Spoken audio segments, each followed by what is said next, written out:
Welcome everybody to the presentation tonight on marketing websites. I'm Trevor, and as usual, I'll be your host.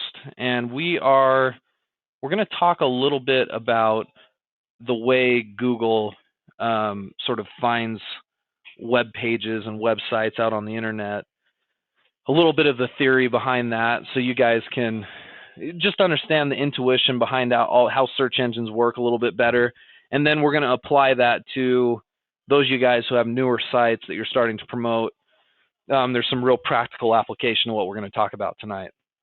So first of all, you're looking at my screen right now. You should see these little creatures here on my screen. So for those of you guys who are here live, what are we looking at here?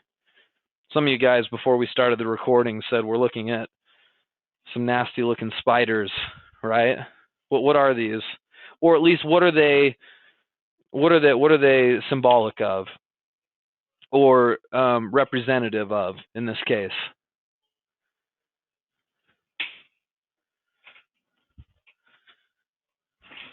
Catherine, you hit it right on the head. Well, several of you guys did actually. So they're officially called Googlebot. That's like the official name. It's called Googlebot, but a lot of people call them, like you said, Robert, web crawlers or Google spiders. And that's what this is kind of a representation of. Obviously, they don't really look like this, but it helps you visualize kind of what they do and what they represent. So what do these things do anyway? Anybody know much about what Googlebot is or how these spiders work? I guess maybe we could start with what's their purpose? What do they do anyway? Because these are actually part of what makes Google so very, very famous, is this special technology they have. Okay, so some of you guys are saying they search. They're searching the web, right? They analyze content. That's good, Frank. Absolutely. Yeah, they look at the website. Araceli, so that's a good comment. They go out there, and their whole purpose is to find web pages, scan web pages, download them, and then once they've found all these pages, they typically bring them back and put them into Google. Now let me show you. We're going to sort of draw this out a little bit tonight, and you guys are going to laugh at my representation. About 5 minutes before we started, I couldn't find a really good diagram to show this, so I went old school on you guys. I busted out the old whiteboard, and it looks like my 3-year-old's spider there, right? Like that looks like something that would actually maybe hang on my fridge there in my kitchen. But that's actually my artwork. So you can be jealous if you want to be jealous, but that's my handiwork right there. So, but I'm doing this because I want to sort of diagram this for you guys so you understand this just a little bit better. So we talked about these little spiders right here. That's what we're talking about, and Google owns these spiders. But let's talk about how this all works from the very, very beginning. So look over here at, you guys should recognize this right here. I'm going to just put a number 1 here next to Google. Usually at the very start of a web search, somebody goes to a Google page, right? And they type in a search of some kind, right? And when they type in that search, give me an example of a search somebody might type in, maybe specific to one of your guys' websites. Something that you might want to rank high for as an example for what we're talking about. Give me a keyword phrase that somebody might actually type into Google.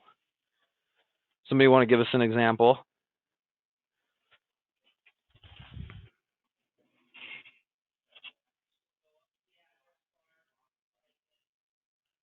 Not all at once. Everybody's like, no thanks. I think I'll wait for somebody else to say something. Let's go with this one. This is a unique one. Roxana, let's do yours. Let's say somebody types in Boy, this is hard with my mouse. Dog wheelchairs. Just kind of a unique product, right? Roxana, that's something that you've kind of been focusing on, a nice little niche. Okay, let's say somebody types that into Google. Guys, what happens immediately after somebody types that into Google? And I've got a little arrow representing it right here. You know, sometimes we're prone to say, well, it searches the web, right? Like if you type that into Google, it searches the web, and let's actually do that. Google.com. Let's type in dog wheelchairs. And you always see this thing right here. And we've shown you this before. This section right here, it says there's 895,000 results. And then it's got a little timestamp next to it, right? Basically indicating that they pulled those results in essentially half a second. Okay? So first of all, guys, tell me what does this mean right here? 895,000 results. Like what results? Results of what? And most of the time, we're inclined to say, well, they're searching the web, right? We're searching the internet. So that's not really true. And this is I want to kind of explain this. And I know some of you guys understand this because I've seen some comments here already. But this is 895,000 results related to this keyword search, dog wheelchairs, that Google has in their database. It doesn't necessarily mean the entire web, okay? So if we go back to my diagram here for just a second, I say diagram very loosely. I know this isn't the nicest looking one, but it'll have to do for our example. This arrow points to this right here. Now this represents Google. Google would be like it's really just a group of like really high-powered computer machines and servers, and we would call it the index right here. Okay, so I'm going to say number 2. When somebody performs this search, it goes into Google's index. And Google's index right here is only what Google knows about on the internet. Google's index is not the internet. Okay, it's just whatever Google knows about. Does that make sense?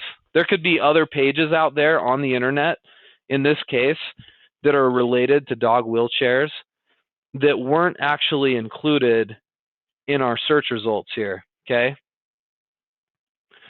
so essentially Google knows about these pages, right? Because they have these little crawlers here represented by my master picture of a spider. And those crawlers go out and they start with some really big time main websites on the internet. And I'm actually not even sure what those sites are, honestly. I didn't do enough research on that. I'm not sure what the sites are. What I do know is that these first websites represented here by A, B, and C, and there could be much more than 3. I'm just going to represent it with 3 there. Those are just really large, very important, credible websites, and so Google always sends out their crawler to start here. Now, from these websites, guys, how does our little Google spider here, Googlebot is what we'd call it, how does it go out and find other websites to include back here in the database? Because really that's what the spider does. The spider goes out there, finds a web page, studies it, sort of like downloads it, and then takes it back to the Google mainframes here, the Google servers. But how does it go from A, B, and C to all the other websites that are out there? So we're really answering the question, how do spiders move throughout the internet? And this is a really important thing that you guys as internet marketers need to understand. Just so you can better understand the intuition behind rankings in general and what we're trying to accomplish here. Anybody know How do these spiders move from website A, B, and C to all the other websites out there on the internet? So some of you guys are throwing out the idea of keywords, and so not really. So they don't move through keywords. The spiders learn about keywords once they find a web page, but they don't find other web pages through the keywords. That's how people find web pages on the internet, but the spiders don't find it that way. Actually, funny enough, John, you're right on, and so are you, Sam. Jeff, you hit it as well. It's links, right? Surprise! It's links. It's kind of been what we've talked about all this time. So, like, let's say important website A here links to, and there's a really big important website could have thousands of links, right? So they're going to link to all these different web pages. Okay, and then these web pages are going to in turn link to other web pages, right? This one links to one, and this links to another, and so on and so forth, right? All these links sort of branching off. So the spider basically crawls through those links. So when Googlebot comes and studies a web page, they also study all the links on that web page, and they follow in those links. They follow to other web pages on the internet. That's how they find everything that's out there. Okay? So it doesn't have anything to do with traffic or keywords or whatever. The way Google is finding all the web pages that it includes in its index, which is this thing right up here in the database, and that's what we're actually searching, right? We're searching that database when we search Google. The way they're finding all those things is through the spider, or the process of the spiders going and crawling through links, finding all these different pages, downloading the information, and then storing it there in the Google index. Does that kind of make sense, guys? And they always start with these big important ones. So B would be the same way. B is linking out to a bunch of websites, and obviously I definitely can't draw this to scale because there would be thousands upon thousands. I found kind of a little representation of what this might look like a little bit better, assuming all these little circles here are websites or web pages. This would be like a spider's process of crawling through lots of different ones, right? They crawl through all these links. And that's kind of why they call it the World Wide Web, right? And that's why a spider is kind of an appropriate representation of Google software, because they're crawling through all these links that are interconnecting all the pages out on the internet. And that's kind of like what a spider would do if it were sitting in a web, right? So that's where all that representation comes from, and I think that's why earlier I showed you a representation of a spider, and I draw it here because it's an appropriate representation of how the internet works. So, but here's the problem, guys. Going back to our little diagram. Let's pretend for just a minute a lot of you guys have recently launched a website, and I'm going to put your website in, we'll draw it in blue. Here's your web page out here. Okay? Whatever.com. We'll call this, XYZ.com.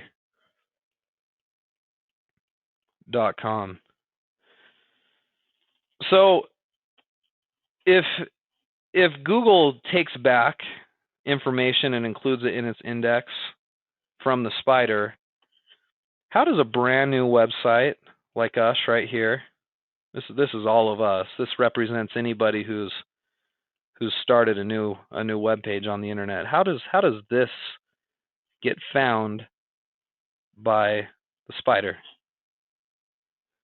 or Googlebot or the web crawler? Sam, throw the spider some flies. we could probably work that kind of visual representation into our analogy here, probably. Yeah, Kirk, blackmail Google, right? Maybe if we knew somebody who worked over there at Google, we could just, we could slip them a 20 or something and get listed in their index, and then they would bring us straight into Google. Maybe that's the way a lot of people are doing it. Blackmail, right? Bribery. Buy ads. Yeah, maybe, but that they say paid ads, Catherine, don't actually have any impact on you getting into their database. It's a little bit. It's like this database that we're looking at right now. That's like their organic, natural database. They would have another database over here for like, this is like their paid ads database. So that would be a little bit different.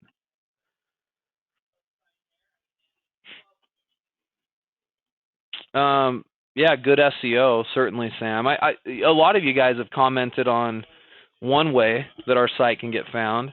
What if out here in this this barrage of links, right?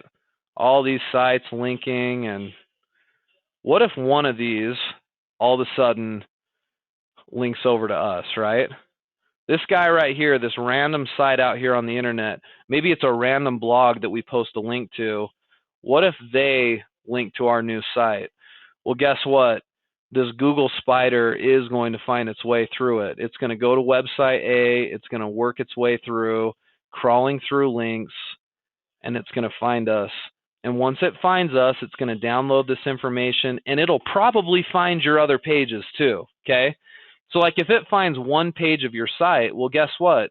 Your website probably links to other pages. So this page might be like your home page, but you've got product pages and subcategories and informational pages. The rest of your site will probably get found, and then the spider will go right back to the database and download that information in there.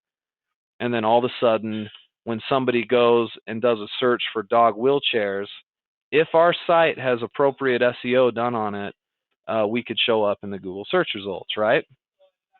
So that's one way right there. It's a really good way, and that's why we push link building early on, because if nobody links to your site, chances are you're probably not even going to be inside Google. So every once in a while, I get a client who launches a website, and right when the site goes up, they're like, oh yeah, I'm going to go find myself. And so they go to Google and they type themselves in, or they go to Bing or Yahoo or some other search engine, and they can't find themselves, and they have this, panic attack that overtakes them, and they're blowing up my email saying, Trevor, it's not working. Don't you guys know what you're doing? We're not even in Google. Well, here's the reason why we're not in Google, okay? After seeing this representation, do you guys feel like you kind of understand how that works, how websites actually find themselves listed here in this list of websites? You guys pretty clear on that so far? Or is there something here on my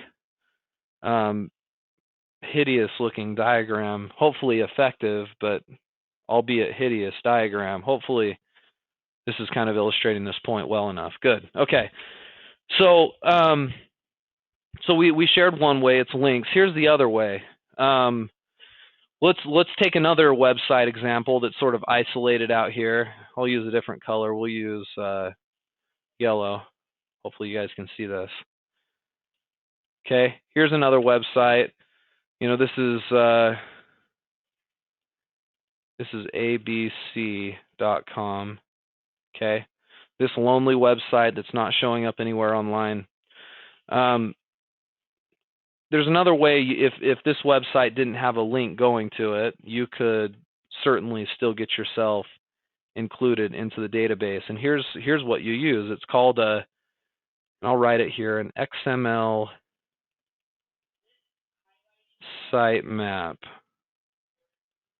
Okay, XML Sitemap. How many of you guys have heard of an XML Sitemap? Anybody here? Some of you guys that have had marketing done from you by the team may have may have heard of an XML sitemap. Anybody, or is that a new term?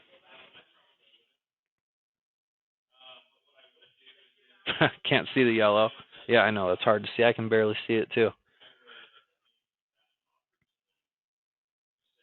Yeah, some of you say, heard of it, don't know much, yeah, maybe.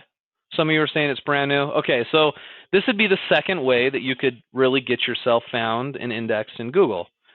Let me see if...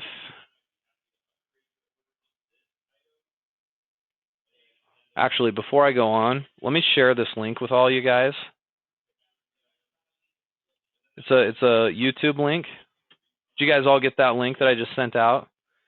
I actually liked it. It's now on my my YouTube channel, so you can find it that way too. So one of the software engineers responsible for the way the search works there in Google, his name's Matt Cutts. He is a big-time Google guy. He's one of the tech guys that's behind the scenes making all this stuff work. Well, he explains this whole process that we've been talking about in a really good visual way. So if you get a minute, go check that out. It'll explain it a lot better than I have tonight in like far less time. It'll make a lot of sense, I think, after we've had this discussion. So go check that out. I just wanted to throw that out there. We won't look at it right now, though. Let me go over here to this thing called Learn About Sitemaps. This is from Google itself, and I'm going to read to you a couple of things here. I'm going to show you an example of one, and we're going to actually submit one to Google together here in this webinar. Okay, we're going to do all of this in the next 10 or 15 minutes, and then for those of you guys who haven't done this before, I'll encourage you to do it. If my marketing team typically does this stuff for our clients that have paid for some marketing help. So if you're not sure if this was actually included in like your marketing that you had paid for or whatever, check with your coach. But a lot of you guys will have this if you had paid for like an optimization package or something. The team does this for you. So just a heads up. But for those of you guys who don't know or at some point are going to have to do this for yourself, I want to share this with you. So here's what it says. A sitemap is a file, and I'm just reading right here, and I know this is kind of small, but that's why I'm going to read it to you. A sitemap is a file where you can list the web pages of your site to tell Google and other search engines about the organization of your site content. Search engine web crawlers like Googlebot, like what we've been talking about, read this file to more intelligently crawl your site. Okay, so that basically means we submit a table of contents of our website. We give it directly to Google, to their index, to one of these spiders, and they come and crawl us without any links coming into us. So it's a way to kind of circumvent having to wait to get links. In other words, like a new website would never show up in Google unless you had somebody linking to you, and this is a way to get ourselves in Google without even having links, okay? So that's what a sitemap or an XML sitemap is. And then it says a couple of things. It says, ideally, if your site's pages are properly linked, our web crawlers can usually discover most of your site, like we talked about. So the web crawlers will usually find us if we've got some links coming to us. Even so, a sitemap is a helpful tool that can improve the crawling of your site, particularly if your site meets one of the following criteria. So here's the reason why you would submit a sitemap. You've got a really large site. Some of you guys do. Some of you guys have several hundred products. Absolutely, you're going to submit a sitemap, because even if a Google crawler finds you from a link or whatever, it's no guarantee they're going to go and look at every single one of your product pages. They may only look at a few. So you submit a sitemap to make sure all of your pages are included in Google's index. Your site has a large archive of content pages that are isolated or well not linked to each other. That's awkward. In other words, a lot of product pages fall into this example. Like if you look at an e-commerce site, you have like a category page, and you might have a subcategory page, and then you might have a product listed under there. And there's like only one way to find that product. So that would be most of us that have an e-commerce site. You would want to have a sitemap for sure. Your site is new and has very few external links to it. That would be most of you guys as well. This last one doesn't apply as much. If your site has rich media content, we won't talk about that because that won't apply. Bottom line is, I show this to you. This comes directly from support.google.com. You guys all have to have one of these XML sitemaps for sure. Okay. Here's what's cool. If you're on the Volusion system, it will automatically create the sitemap for you. Let me show you an example of what I'm talking about. Most of you guys have Volusion sites. If you don't, we might have to figure out a way to create one. But that's the one cool thing about Volusion. I'm in a Volusion back office right now. This is the dashboard. A lot of you guys should recognize this. You come over here to marketing and SEO. So this marketing section and then the SEO submenu. You scroll down here to the very bottom. There's a sitemap XML right here. And this web address right here is an automatically generated sitemap for you. This is something that our software does. So it's pretty cool stuff. You guys don't have to figure out how to create this table of contents by yourself. Our software creates it for you. And so this is kind of an example of what one might look like. Okay, I'm going to bring up a window. This is a website. It's called East and West Medical. The owner of the site will appreciate a little free promotion here. But East and West Medical, it's a newer site. It's built on the Volusion platform. And this is what a sitemap looks like right here. It's not a very big one. This is eastandwestmedical.com/sitemap.xml. Okay, and it looks like just a lot of stuff. The bottom line is it's a list of all of their pages in an orderly fashion that a Google crawler could find and easily take back to the Google index. Okay, this is what the sitemap looks like. Okay, that's what the crawler is going to see. So you guys can just grab it right here. This is the link to it, and you need to know how to submit it to Google, right? We've got to know where to take our sitemap. But before we do, usually I submit my sitemap when I'm ready to start my marketing process. Okay, so, and usually that means I'll submit my sitemap as soon as I have products added to my site's designed, it's ready to start marketing. No, I don't have all my optimization done. I don't have all my keyword research done necessarily, but I'm ready still to maybe take some orders. At that point, I would submit my sitemap to Google, okay? So, and you only have to do it once, because the cool thing is our software automatically kind of updates it, and Google, the spider will automatically be notified of those changes when you guys add new products to the site, okay? So here's where you go to do it. You have to have an account here with what's called Google Webmasters, okay?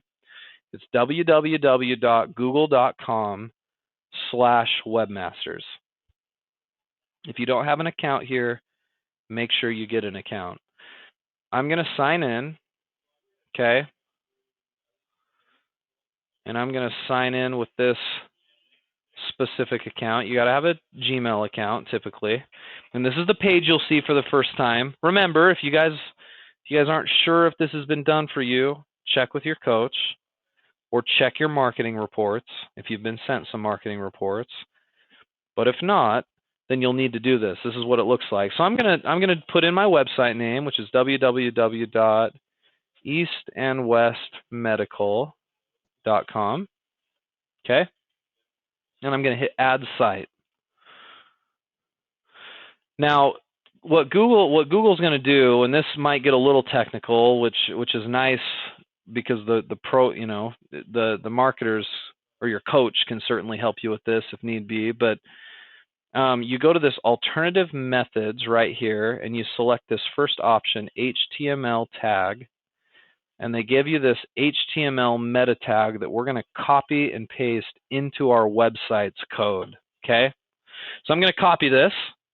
I know this is all kind of a little technical, but it's actually not hard. You copy this bit of long text and code, and Google's trying to verify that I actually own this website, eastandwestmedical.com. So I'm going to go back into Volusion, and I'm going to post it in my code. I'm going to come up here to Settings. Actually, I'm sorry, Design and File Editor. Okay, and this is a place where you have to be very, very careful, because if you mess up one of these files, it'll mess up your website. Because if I come over here and click on this template_254.html, this is a lot of the code right here that's making up your website that Volusion's kind of automatically creating for us. So if you feel uncomfortable about adding this little thing from Webmaster Tools into this section, have your coach give you a hand with it. But I'm going to paste it in right here next to where it says head. Okay, see how I highlighted that? So right here, there's a HTML section that says head. I'm going to just put my cursor there, and I'm going to paste this right here, this Google verification code, and I'm going to hit save. Okay. Now, after I've done that, I'm going to go back to Webmaster Tools, and I'm going to click Verify. All right. Boom, I clicked it, and it says, congratulations, you have successfully verified your ownership of eastandwestmedical.com. Continue. So now I'm in my Webmaster Tools database, or my dashboard in Webmaster Tools, and this is kind of a conversation for another time, because there's a lot of really cool stuff this does for us. This is really and truly your only one way to sort of communicate with Google in any sort of detail. Google doesn't have customer service you can just call up and ask questions to. This is where you communicate with them. And this is where I can officially submit this table of contents or this sitemap to the Google database. Okay? So I'm going to come over here where it says Sitemaps. And right now it says no sitemaps. Well, I'm going to fix that. I'm going to click on that right here. And I'm going to click on this red button at the top right. It says add test sitemap. I'm going to click on that, and I'm going to put in my sitemap web address, which we know what that is because it shows it here in Volusion. Whoops. I just clicked out of it. Whoops. Here we go. Let me go back. Let me log in here. We found the sitemap right here under marketing and then SEO.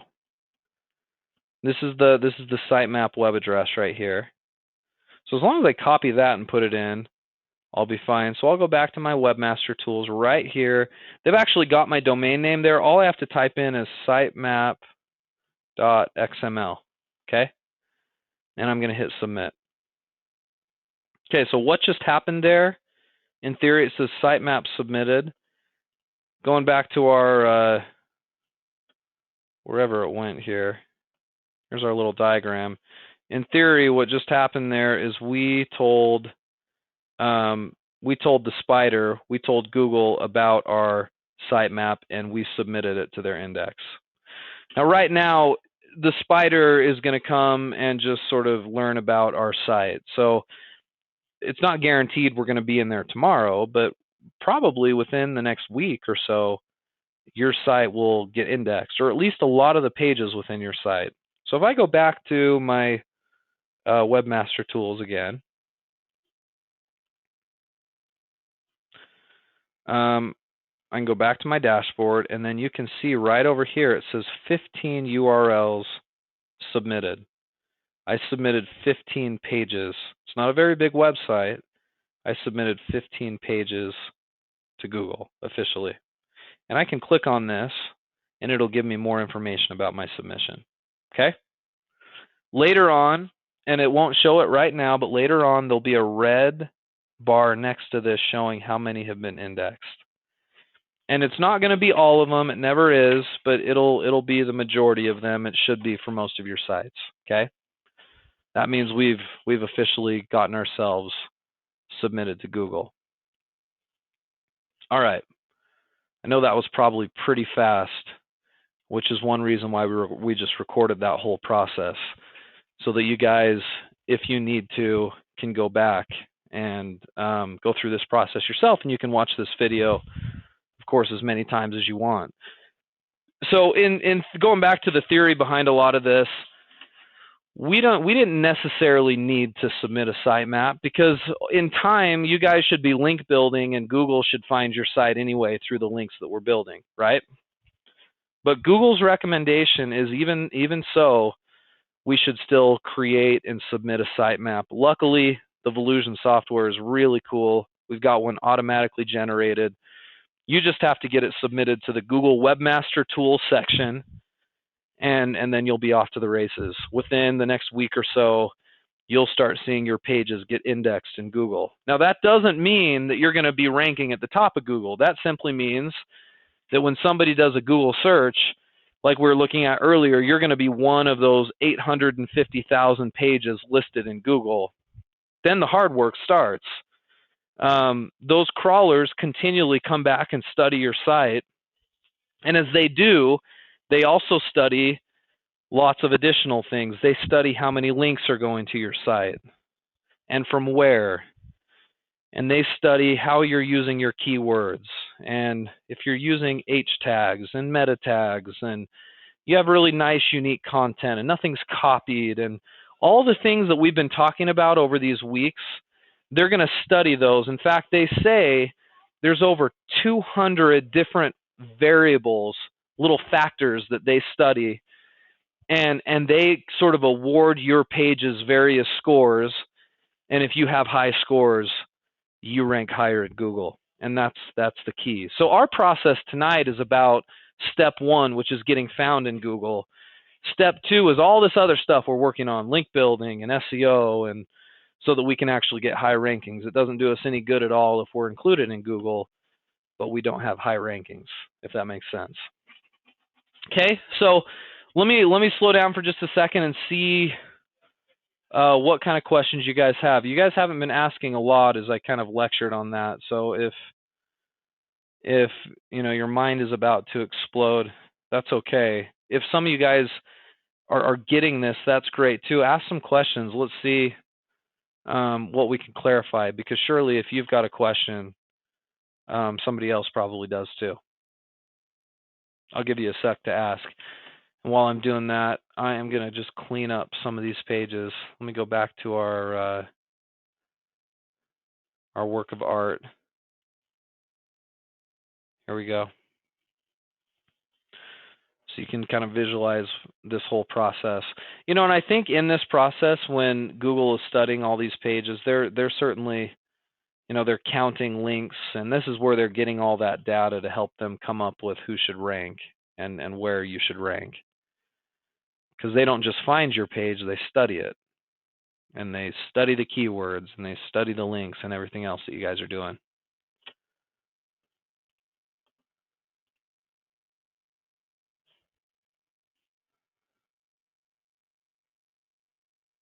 Okay, so I'll stop for a sec, and I'll just sort of put myself on mute for a minute. If you guys have questions, go ahead and ask. And if not, then I guess sort of the action item I'll leave you with is, if you don't have a sitemap, check on any marketing reports you've been sent from our marketing department. If you don't see that a sitemap's been submitted there and created, contact your coach and see if one was done, or if that's something that you should be doing right now. It's not if you should do it, it's just a when you should do it. We just don't want to duplicate it if you've already had it done.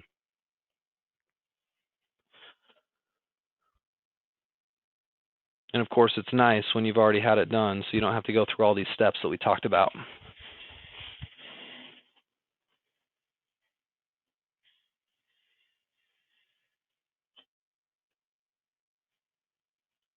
And since the webinar is getting a little long, guys, I think I'm going to stop the recording completely, and I'll let you guys who've got some questions finish up. And then for you guys that saw this recorded, thanks for coming. Hopefully this was informative. Watch that little video that that I referenced earlier from Matt Cutts, and I think that'll help you understand this process just a little bit better. We'll see you next time.